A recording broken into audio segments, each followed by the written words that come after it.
Hello friends, આજે આપણે દાલ મખની બનાવીશું।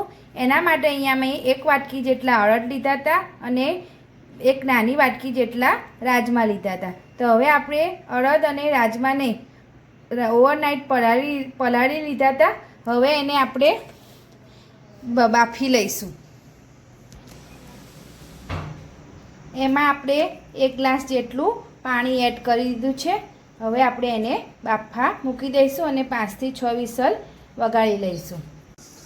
હવે એના માટે અહીંયા મેં 3 નંગ ટામેટાં લીધા છે અને 2 નંગ જેટલી ડુંગળી લીધી છે। ડુંગળીને આપણે અહીંયા સમારી રાખવાની છે અને ટામેટાની આપણે પ્યુરી કરી દઈશું। ટામેટાની પ્યુરી મિક્સરમાં કરી દઈશું।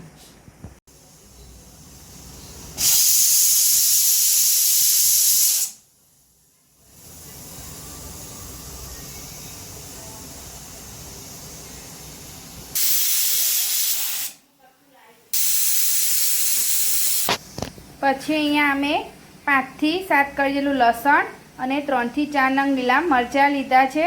એની આપણે પેસ્ટ કરી લઈશું। તો આપણે આખા અડદ અને રાજમાને બાફવા મૂક્યા હતા, એ હવે આપણે બફાઈ ગયા છે તે ચેક કરી લઈએ। તો આપણા અડદ અને રાજમા એકદમ મસ્ત બફાઈને રેડી થઈ ગયા છે। હવે આપણે એની રેસીપી આગળ સ્ટેપ બાય સ્ટેપ જોઈશું। હવે આપણે દાલ મખનીનો વઘાર કરીશું। એના માટે અહીંયા અમે અમૂલનું બટર લીધું છે। હવે આપણે એની રેસીપી સ્ટેપ બાય સ્ટેપ જોઈશું। હવે આપણે એમાં ઓઇલ લીધું છે અને બટર લીધું છે। હવે આપણે દાલ મખનીમાં વઘાર કર્યો છે, એમાં બટર અને તેલ લીધું છે। હવે એમાં આપણે ખડા મસાલા એડ કરીશું, તમાલપત્ર અને વઘારનું મરચું આવે છે તે। પછી એમાં લસણ મરચાંની આપણે પેસ્ટ બનાવી હતી એ એડ કરીશું। પછી આપણે ડુંગળી સમારી હતી એ ડુંગળી એડ કરીશું।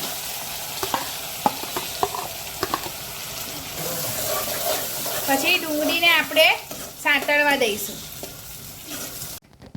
તો આપણી ડુંગળી થઈ ગઈ છે। હવે એમાં આપણે ટામેટાની પ્યુરી નાખીશું।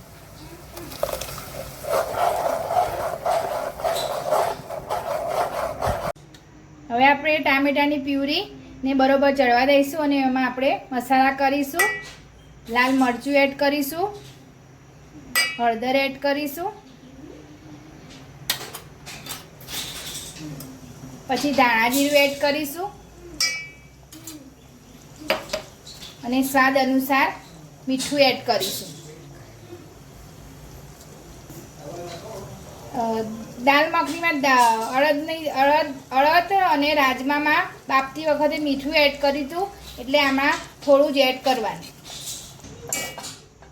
હવે બધું મસ્ત ચડવા દઈશું।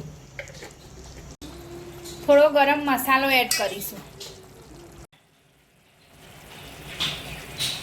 હવે આપણે તેલ છૂટી ગયું છે। હવે આપણે એમાં દાલ મખની દાળ એડ કરીશું।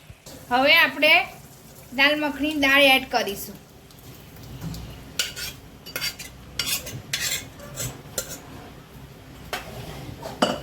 પછી બધું મિલાવી લઈશું। હવે આપણે દાલ મખનીને અડધો કલાક સુધી બરોબર ઉકાળીશું અને વચ્ચે વચ્ચે ચમચાની મદદથી હલાવતા રહે છે, એટલે નીચે ચોંટે નહીં। એક થોડી કસૂરી મેથી એડ કરીશું।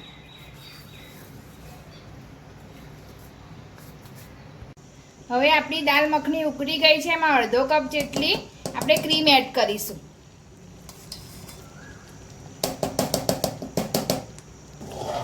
પછી પાછું બધું મિક્સ કરીને ફરીથી ઉકાળીશું આપણે।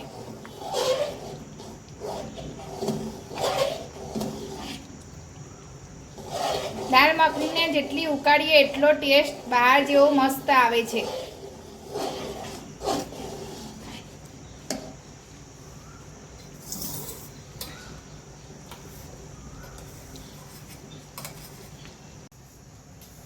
હવે આપણે દાલ મખનીમાં ડુંગર આપીશું. ગેસ ઓન કરી દીધો છે અને કોલસો આ રીતે આપણે મૂકી દીધો છે ગેસ પર.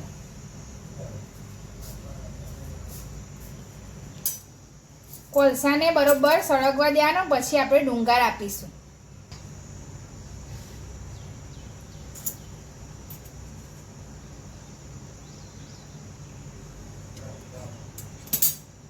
પછી આ રીતે વચ્ચે નાની વાટકી મૂકી દેવાની અને અંદર પછી આપણે કોલસો મૂકીશું. આપણે કોલસાને વાટકીમાં મૂકી દઈશું. એની ઉપર થોડું ઘી નાખીશું અને પછી ઢાંકણ ઢાંકી દઈશું. અને કોલસાના ડુંગરથી એકદમ સ્મોકી ટેસ્ટ આવે છે. તો આપણી દાલ મખની રેડી થઈ ગઈ છે. હવે એને આપણે સર્વ કરીશું અને આપણે જે કોલસો મૂક્યો તો એ આપણે કાઢી લઈશું. તો આપણે દાલ મખનીને સર્વ કરી દીધી છે. તમે એને રાઈસ સાથે ખાઈ શકો છો, તંદૂરી રોટી સાથે, પરાઠા સાથે પણ ખાઈ શકો છો. તમને અમારી આ રેસીપી કેવી લાગી તે અમને કોમેન્ટ બોક્સમાં જરૂરથી બતાવજો. અમારી ચેનલને લાઇક કરજો, શેર કરજો, સબસ્ક્રાઈબ કરજો. Thank you.